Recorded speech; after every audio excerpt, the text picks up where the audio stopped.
ঢাকঢোল আর কাঁসার ঘণ্টার তালে তালে লাঠিয়ালের কসরত একসময় ছিল গ্রাম বাংলার মানুষের বিনোদনের প্রাণকেন্দ্র। আধুনিকতার জোয়ারে জনপ্রিয় এ লাঠি খেলা আজ বিলুপ্তির পথে। তবে হারিয়ে যেতে বসা ঐতিহ্যকে টিকিয়ে রাখতে সম্প্রতি জামালপুরের সরিষাবাড়ী উপজেলার বড়বাড়িয়া গ্রামে অনুষ্ঠিত হয় ঐতিহ্যবাহী লাঠি খেলা। এ খেলায় প্রতিপক্ষের লাঠির আঘাত থেকে নিজেকে রক্ষা ও পাল্টা আঘাত করতে ঝাঁপিয়ে পড়েন লাঠিয়ালরা। চোখের পলকে লাঠিয়ালদের লাফিয়ে ওঠা, ঘুরে দাঁড়ানো, আত্মরক্ষার কৌশল এ যেন এক শিল্প। আমি আজকে প্রথম এই খেলাটা দেখছি। আমার জীবনে এরকম খেলা আমি আর কখনো দেখি নাই। আমার জীবনে এটাই ফার্স্ট। এই খেলাটা আমাদের এলাকায় আরো অনেকবার হয়েছিল।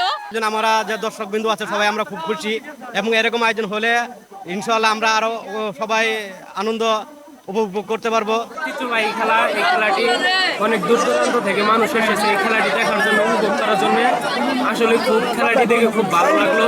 শুধু লাঠি খেলাই নয়, দড়ির দুই প্রান্ত ধরে দুই দলের টানা কিংবা সরু বাঁশের উপর হেঁটে চলার মতো শক্তি, সাহস আর ধৈর্যের খেলা নিয়েও দেখা যায় টান টান উত্তেজনা।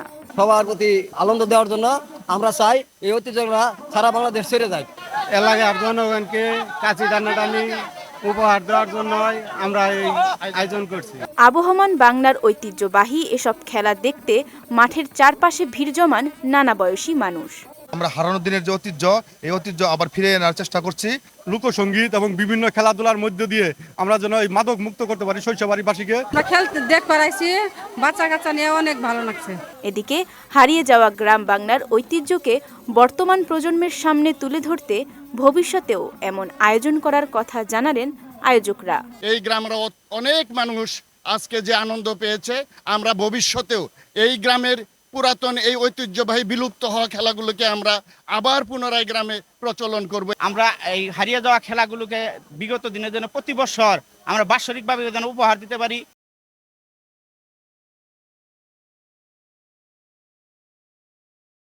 গ্রামীণ জনপদের ঐতিহ্যবাহী খেলাগুলো সকলের মনে ফিরিয়ে আনে পুরনো দিনের সেই গ্রাম বাংলার রঙিন ছায়া আর ঐতিহ্যের শিকড়ের টান। বিজয় টিভি নিউজ ডেস্ক।